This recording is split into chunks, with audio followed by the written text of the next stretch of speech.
남쪽의 포로들과 북쪽의 포로들 모두 같은 포로의 신분이었지만 유엔군과 국군 포로의 상황은 매우 안 좋았다. 북한의 포로 수용소는 중국 국경 근처와 북한의 임시 수도였던 강계가 대표적인 수용소 위치였다. 38선 인근에서 포로로 잡히면 300에서 400km를 도보로 이동해야 했고 낙동강 근처에서 포로가 되면 600km 이상을 이동해야 했다. 도보로 먼 거리를 이동했지만 따로 보급이 있는 것도 아니고 낙오자와 부상자도 생겼다.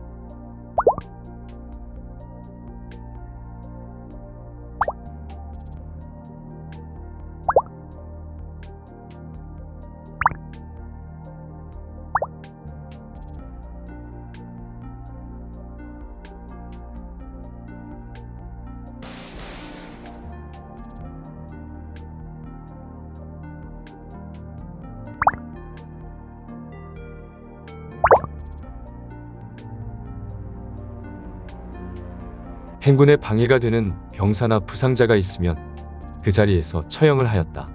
포로에 대한 제대로 된 대우는 없었다. 그리고 북쪽으로 이동하는 병사들을 보고 미군기가 북한군으로 오해하고 공격하는 경우도 있었다. 행군 도중 많은 포로들이 사망하였고 포로들은 어렵게 수용소에 도착했지만 상황이 나아진 건 아니었다. 제네바 협약에 따라 포로들에게는 숙소, 음식, 의복을 제공해야 되고 포로들에게 적당한 노동을 시킬 수 있었다. 남쪽에 잡힌 북한군 포로들은 미군의 의복과 음식을 제공받았다.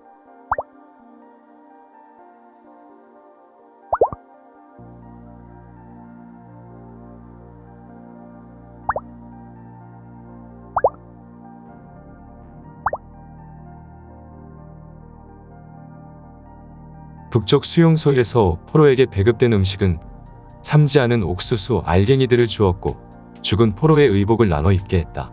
죽은 포로들은 제대로 된 장례조차 지내지 않고 버려지다시피 매장되었다.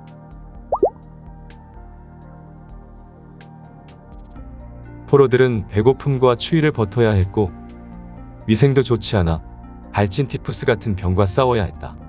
북쪽 포로 수용소도 남쪽의 반공교육처럼 공산주의 사상 교육이 있었다. 100명 단위로 포로들을 모아놓고 정치 장교가 사상 교육을 하였다.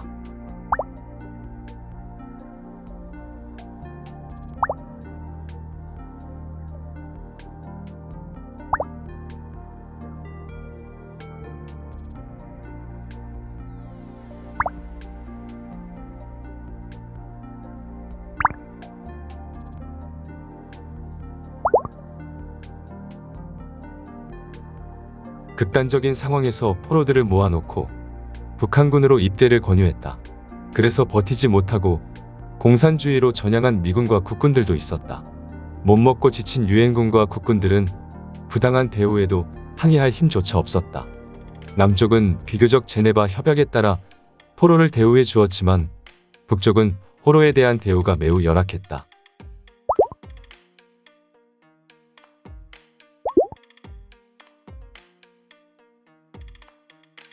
(1952년 6월) 협상은 길어지고 자신들이 관리하는 포로 수용소에서 인민군이 포로 수용소장을 납치하고 후방 교란 계획까지 밝혀지자 미군은 자존심의 상처를 받았다. 중국과 북한 국경인 압록강에는 1952년 당시 아시아 최대의 발전량을 가진 수풍댐이 있었다. 수풍댐 수력 발전소 하나로만 북한 전체의 전기를 공급할 정도였고 당시에 북한과 만주 일대에 중국 군수공장에도 전기를 공급하고 있었다.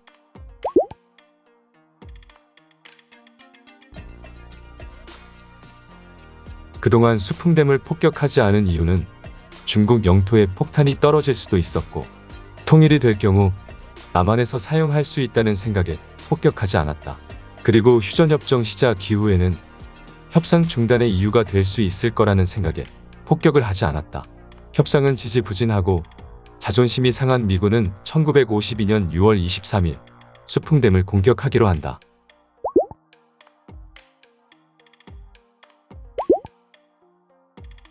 항공모함 4대와 500대 이상의 미군기를 보내 수풍댐과 발전시설을 폭격하고 개마고원 일대의 발전시설과 농사용 댐들도 공격을 하였다. 수풍댐이 폭파되지는 않았으나 발전시설이 부서지고 북한 지역 발전소 15곳 중 13곳이 망가져 전력 공급이 마비되었다.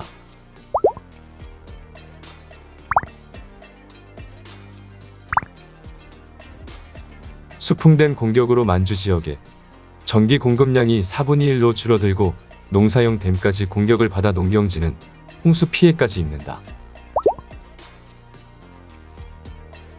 수풍된 공격으로 북한 고위층과 주민들은 혼란에 빠지고 북한은 빨리 휴전협정만 기다리고 있었다. 중석은 텅스텐을 의미하며 불은 달러를 의미한다. 한국이 한자 문화권인 관계로 달러 기호를 한자로 표기하기 위해 찾던 중 안일 불자가 달러와 비슷한 것을 발견한다. 1달러를 한자로 1불로 표기하면서 달러를 불로 사용하였다. 그래서 중석불은 텅스텐을 판매하고 받은 달러를 의미한다. 텅스텐은 녹는 점이 높아 무기 재료로 쓰이던 금속이었다. 냉전시대 미국은 무기를 만들기 위해 중국에서 텅스텐을 주로 수입하였으나 중국이 공산화되면서 수입이 끊어진다.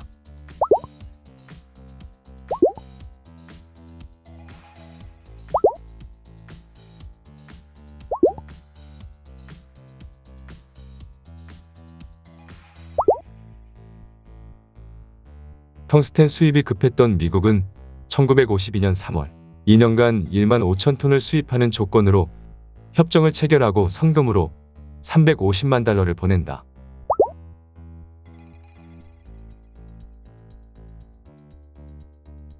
강원도 영월에 있는 텅스텐 광산을 대한중석이라는 국영기업으로 설립하기로 한다.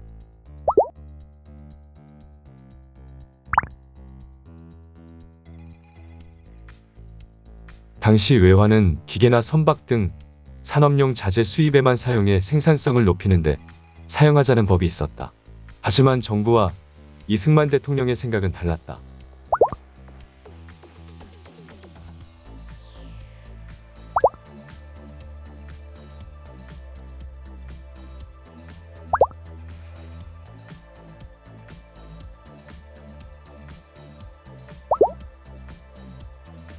그래서 이승만 대통령은 외환관리 규정을 고쳐 다른 용도로 사용 가능하게 하였다.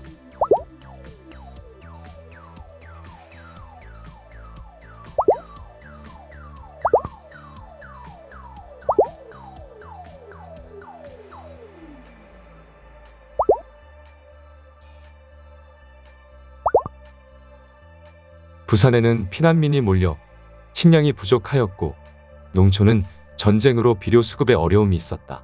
수입업자들은 밀가루와 비료를 수입만 하면 돈은 쓸어 담을 수 있었다.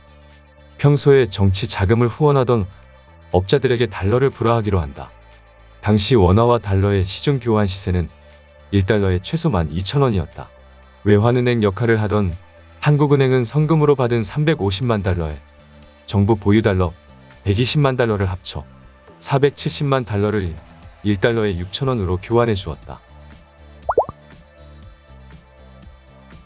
달러를 확보한 수입업자들은 밀가루와 비료를 일본과 미국에서 수입해온다. 1952년 수입 밀가루 한 포대 가격은 45,000원, 비료는 28,000원이었다. 그런데 수입업자들은 밀가루는 12만 5천원, 비료는 12만 1,800원에 팔았다. 시중 가격의 3배에서 4배 이상의 가격이었다.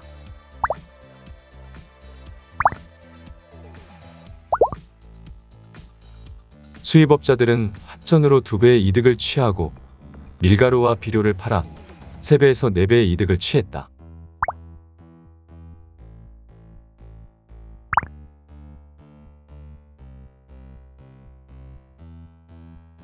야당은 뒤늦게 사태를 파악하고 1952년 7월 18일 국회 특별조사단을 꾸려 진상조사에 나섰다. 조사 결과 환차익으로 505억 원, 가격 조작으로 265억 원, 최소 770억 원의 이득을 챙겼다는 결과가 밝혀진다. 이승만 대통령은 수입업자들의 사정을 봐주고 수입업자들은 대통령에게 정치 자금을 후원하였다. 이익 중 얼마가 정치 자금으로 들어갔는지 알 수가 없었다.